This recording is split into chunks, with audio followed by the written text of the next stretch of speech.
Olá, meus amigos. No estudo de hoje do livro Pão Nosso, nós vamos refletir sobre o capítulo 69, onde Emmanuel traz como título Hoje. E o trecho de reflexão ele vai trazer uma carta de Paulo aos Hebreus, capítulo 3, versículo 13.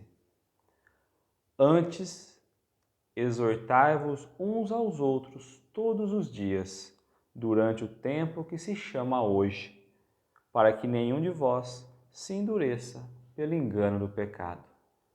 E o mais curioso, então, é que Paulo traz nessa carta o termo hoje, o tempo hoje, representando que a exortação uns aos outros precisa ser feita hoje. E não ontem, não amanhã, mas sim no dia de hoje, no tempo de hoje, na atualidade. E Emmanuel começa o capítulo o seguinte: o conselho da exortação recíproca diária, indicado pelo apóstolo, requisita bastante reflexão para que não se estabeleça guarida a certas dúvidas. Então, ele já traz no primeiro parágrafo a importância de refletirmos, de trazer a reflexão para a reflexão diária, para a passagem de Paulo, que ele se faz necessário compreender para que nós não guardemos nenhuma dúvida em relação à necessidade de exortar uns aos outros todos os dias, no dia de hoje. Salientamos que Paulo imprime singular importância ao tempo que se chama hoje, destacando a necessidade de valorização dos recursos em movimento pelas nossas possibilidades no dia que se passa. Então, ele vai trazer aqui, vai salientar novamente, destacar a importância que Paulo traz ao dia de hoje, ao período hoje, as oportunidades que nós temos diariamente, as oportunidades que passam todos os dias pelas nossas mãos. Como é importante refletir e sentir tudo aquilo que vem ao nosso alcance diariamente. Acreditam muitos que para aconselharem os irmãos necessitam falar sempre, transformando-se em discutidores contumazes.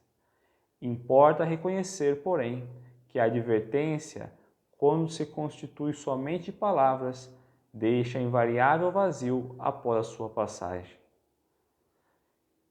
É importante, então, que nós não caiamos na armadilha de imaginarmos que apenas o falar, esse ato mecânico, esse ato apenas de propagar a palavra sem ter ali o exemplo, não vai funcionar. Por vezes falamos e queremos corrigir o irmão sem ter ali a obra, sem ter o exemplo, sem praticar. E não vai adiantar. As situações passam, nós vamos ali falar, dar um conselho, mas eles não conseguem ver impresso em nós esse conselho. Então, são conselhos passageiros, porque não conseguem se juntar a nossa palavra, o nosso modo de ser, o nosso exemplo. É apenas a teoria e nós não temos ali a prática para vendermos ali junto como conselho. Vender no sentido de oferecer ao outro. Qual ocorre no plano das organizações físicas, edificação espiritual alguma se levantará sem a base. Então, mesmo na parte física, na terra, uma construção, e levando para a parte espiritual, se nós não tivermos ali constituído fortes bases, e comparando então a construção civil, quão necessário se faz os pilares certos, as bases, as colunas. E assim acontece também na parte espiritual. Se nós não tivermos então as bases firmes, nós não vamos conseguir construir, edificar nada. O exortai-vos uns aos outros representa um apelo mais importante que o simples chamamento aos duelos verbais. E por vezes, ou quase sempre, o ato de exortar, o ato de incentivar, o ato ali de intuir e estimular o amigo no serviço do bem, por vezes se faz muito mais eficaz do que os duelos verbais. Um fala daqui, o outro fala de lá, eu coloco a minha verdade, ele imprime a necessidade e fica esse duelo. E nós esquecemos então que o simples exemplo resolve todo esse problema. A importância do exortar, a importância do animar, né, do instruir, a importância de sermos a ferramenta a fim de que o outro possa refletir. Essa é a beleza da exortação, é estimular o outro a seguir o seu passo, passo do bem. Convites e conselhos transparecem com muita força do exemplo de cada um. Então, o convite e o conselho que nós por vezes oferecemos vai transparecer dentro do exemplo que nós damos. Então, não é simplesmente trazer um conselho, simplesmente fazer um convite. É mostrar que nós também andamos nessa mesma estrada. Todo aquele que vive na prática real dos princípios nobres a que se devotou no mundo, que cumpre zelosamente os deveres contraídos e que demonstra o bem sinceramente, está exortando os irmãos em humanidade ao caminho de elevação. Então, todo aquele que está no caminho do bem, todo aquele que vem cumprir os princípios nobres, todo aquele que aceita a sua missão, a sua necessidade de melhor, está exortando o irmão, está mostrando o caminho, está animando o irmão, o amigo, a seguir por esse caminho. Está mostrando que o caminho é um caminho bom, é um caminho iluminado, um caminho alegre, quando nós então zelosamente encaramos e aceitamos a nossa missão. É para esse gênero de testemunho diário que o convertido de Damasco nos convoca. Somente por intermédio desse constante exercício de melhora própria, libertar-se-á o homem de enganos fatais.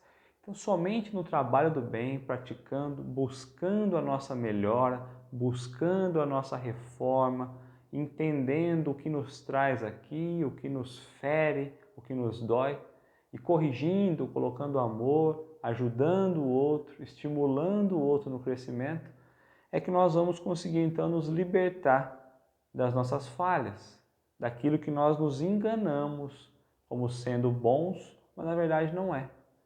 Quando nós olhamos para a parte material e esquecemos da espiritual, por exemplo, nós imaginamos ali os desejos de aquisição dos bens materiais, mas na verdade esquecemos da parte espiritual. Não te endureças, pois, na estrada que o Senhor te levou a trilhar em favor de teu resgate, aprimoramento e santificação. Recorda a importância do tempo que se chama hoje. E ele traz no final aqui para que nós não deixemos nosso coração endurecido, possamos amolecer os nossos sentimentos, amolecer as sensações, amolecer tudo aquilo que nos envolve e possamos estar com os sentimentos colocados à frente da nossa razão. Porque a estrada, como ele traz aqui, a estrada que o Senhor lhe deixou para nós, a nossa estrada com certeza é a melhor estrada. É a estrada que vai nos levar no caminho do bem. Porque é através dela que nós vamos conseguir praticar o nosso resgate, resgatar as nossas falhas, as nossas imperfeições, através do aprimoramento e da santificação. E isso demora tempo, mas tem que ser começado no dia de hoje. E ele traz no finalzinho, recorda a importância do tempo que se chama hoje. E como é importante olharmos então para o termo hoje, interpretando a necessidade de mudança imediata, a necessidade de ajuda, de conviver em sociedade, exortando, ajudando uns aos outros no dia de hoje.